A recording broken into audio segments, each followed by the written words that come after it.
Welcome to Manny's TV Talk, where we will talk about all of our favorite reality TV shows and news surrounding them. Grab a snack, a drink, and get comfortable because this starts now. Years ago when nobody remembers? You are mean. I think it's great. I just want to know who's more profitable, you or Sammy? 4 years ago. Hello everybody and welcome back. We got a lot to talk about as it relates to this episode of the Real Housewives of Beverly Hills.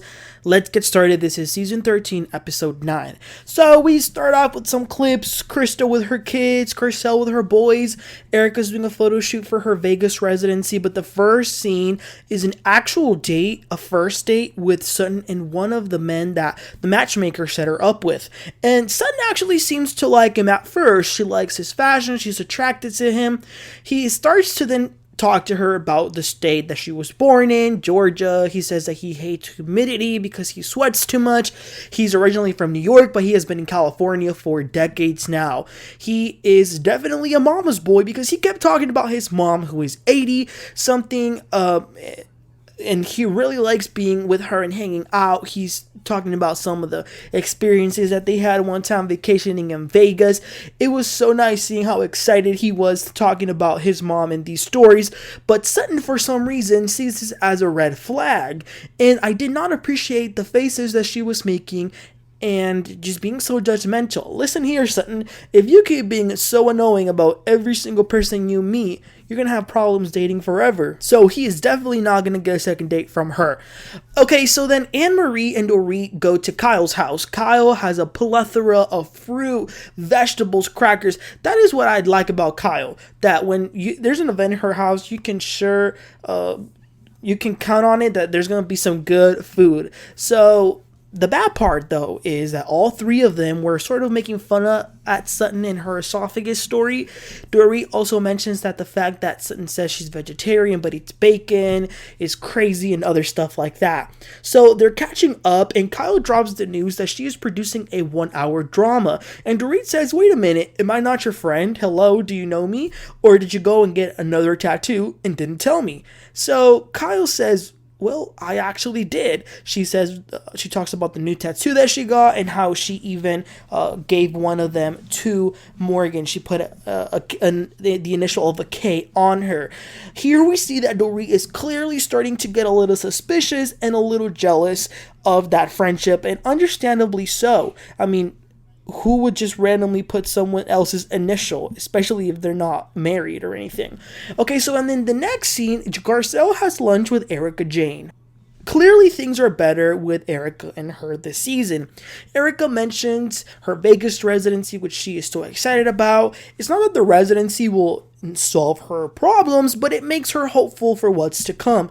Also, initially this was just going to be Erika and Garcelle, but Garcelle has a special guest, Sutton. Now, Sutton didn't know Erika was going to be there, and Erika didn't know that Sutton was going to be there. So they are there. Why not? And it was actually a fun setup.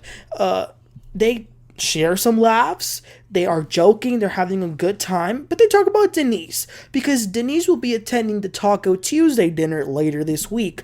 But Erika wants Denise to drop the act. Since Denise met with Garcelle after the wee dinner, Denise told Garcelle that her issues with Erika, what exactly those were. So Garcelle is now telling Erika what those reasons were, why she's mad, which is that she said that 13-year-olds know about threesomes if they haven't had one already. Which, to this day, I still think was disrespectful and out of pocket for Erika to ever say that. But Erika says that Denise needs to get over with it. And she says that oh my God, Erika's so messy. She says, did y'all know that it's only $7 to get a bundle of Denise Richards on OnlyFans? Wow. So the three girls just keep drinking and having fun, like I said, and Sutton says something about her kissing her driver. So it was great to see them have some fun. So next up, Dorit is getting ready, and so is Kyle for the dinner. Kyle FaceTimes Annemarie. Annemarie is not there. She's in Hawaii, so she will not be going to the dinner. Also, when Sutton was getting ready, she subscribed to Denise's exclusive content, you know what I mean? And that was hilarious to see her looking at the pictures that were there. So Speaking of Denise, Garcelle picks her up so they can get together to Crystal's house and tells her to prepare herself because Erika will be there. In another vehicle, Dorit and Kyle are riding together, and Dorit is making little jokes, but in between those jokes, we see that Dorit is hurt by Kyle not being as close with her as she used to be. And now she's clearly closer with Morgan. But Kyle, in her confessional, tells us that it's actually because she's still pissed that Dorit didn't fight her battle at the reunion against Kathy, which is crazy to me that Kyle expected all her friends to fight Kathy. What is wrong with her? We know you're jealous of Kathy, but you gotta get over it, Kyle. So Taco Tuesday is at Crystal's house. She had a lot of good food, and a lot of it. So everybody begins to arrive. There's a lot of new faces, and they're a lot of Crystal's friends. She has a lot of friends. And one of the girls that's there mentions that she actually saw the group at Vegas during the Magic Mike show, because she's apparently married to a comedian who was performing at the time and she went to the show. Then Dorit and Kyle started to talk about how bad Sutton had her meltdown during the Magic Mike show, and they even jokingly say that she should bring it up. I did find it funny that Denise tried to tell Dorit that she, after the weed dinner, she had a 102 fever, and Dorit's just like, okay, whatever you say. Sutton came in with a dress full of butterflies. It was freezing outside, but she was wearing a summer dress. Kim is also there. Dorit and Sutton also have some words, nothing too serious, but Sutton does tell her that she needs to stop saying that she pours vodka into her coffee every morning. Erika says that the other night was great when she hung out with Sutton and Garcelle, and she says that it was funny that Sutton even told them that she made out with her driver, but this was all in good laughter. Sutton says that it was some accident and that it happened in the moment, it was a fun day kiss or something like that. So then they all gather around, the whole group, and sit in the living room. Dorit turns to Garcelle and says that she's not too happy with Crystal for being the one who told Sutton about the drinking comment that she had made. But I can't be mad at Crystal stirring the pot because that's what all of them do as well. Okay, so Crystal's friend who I mentioned earlier is doing a little too much. The one who mentioned that she saw the ones in Vegas, she turns to Sutton and says, "What happened to you in Vegas?" Sutton gets thrown off by that question and says, "Oh, well, I just didn't like that the legs were being opened. I was uncomfortable. I didn't want to be there, and I ruined the whole night. Sorry about that." She also says something about her, like, having British etiquette and not really liking for things to be so explicit. But Dorit jumps in and says, "Honey, you had money and you were ready to have them dance on you." And then, mind you, this is in front of everyone, Dorit says, "You literally made out with your driver." And Garcelle says, wait a minute. That was between me, Erika, and Sutton, and we were joking about it. But now, you are saying this to embarrass her in front of everyone. And that's exactly what Dorit was doing. Sutton says that she became friends with her driver, and why did Dorit bring it up? So Dorit is trying to explain, but just like last time when Sutton kept saying to Kyle, name him, Sutton is kind of saying the same thing to Dorit, and she keeps saying, why'd you bring it up? Why'd you bring it up? So of course Dorit gets mad and screams, "Well, I'm trying to tell you! Stop asking me why I brought it up and let me tell you." But Garcelle says that it's very clear that Dorit just said it. She brought it up to embarrass Sutton. But then Dorit says, "Well, we were just talking. You don't have to attack me." Garcelle says, whoa, wait a minute. I did not attack you. So they start to go back and forth, and Garcelle says, "I'm not having it. I'm done with your privilege saying this to me." Dorit is shocked. But I kept thinking, period. I'm glad she finally said it, because Dorit, there's no secret about it. She's very insensitive and always seems to have a problem with Garcelle. And it is very suspicious. I'm glad Erika screamed and said, "Because you're white and your words have a different connotation." Dorit says, "Okay, well, I didn't feel like I was doing that." And she says to Garcelle that she would love to have a conversation with her about it. But Garcelle says, No, I'm not having it. I'm not having the conversation with you. I'm not here to educate you. And the whole room was dead silent. It was very awkward, but I think Garcelle is fed up. So Dorit, instead of shutting up, she then goes at it with Crystal, because Crystal is the one who told Sutton about the vodka comment that she made. And Crystal says, okay, well, let me try and clear this up. And Dorit says, well, it's too late for that because you already said it.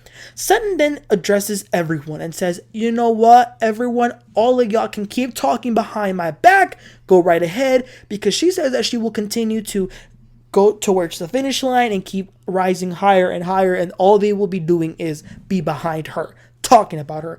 Dorit says that she apologizes, and Denise says that she just doesn't think that it landed well. So then Dorit stirs the pot again, the same thing that she's mad at Crystal for doing, but she says, Denise, have you cleared up your issue with Erika? And she's really putting Denise in the hot seat.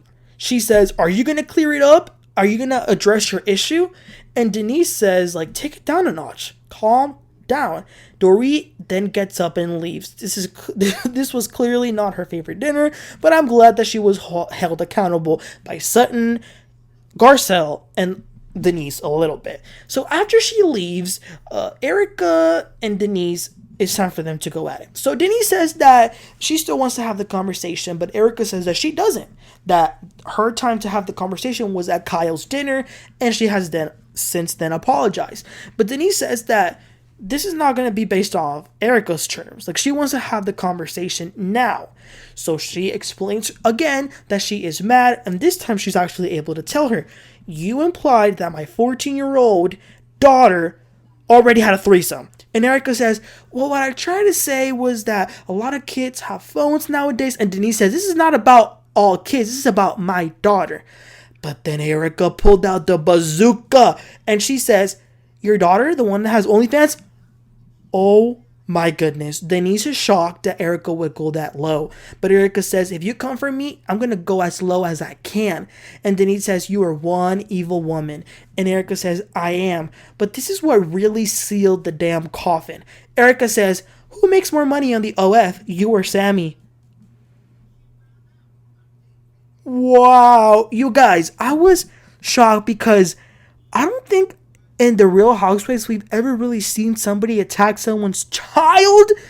But are y'all mad at Erika for doing it? Did she go too low? Or was it warranted? I mean, she does kind of have a point, but I still think that she went extremely low. Wow, this was a lot. One thing I will say, this is just random, that the thing I love about Beverly Hills as compared to other franchises is how over the top they go, even for simple dinners. Like, it's a whole production.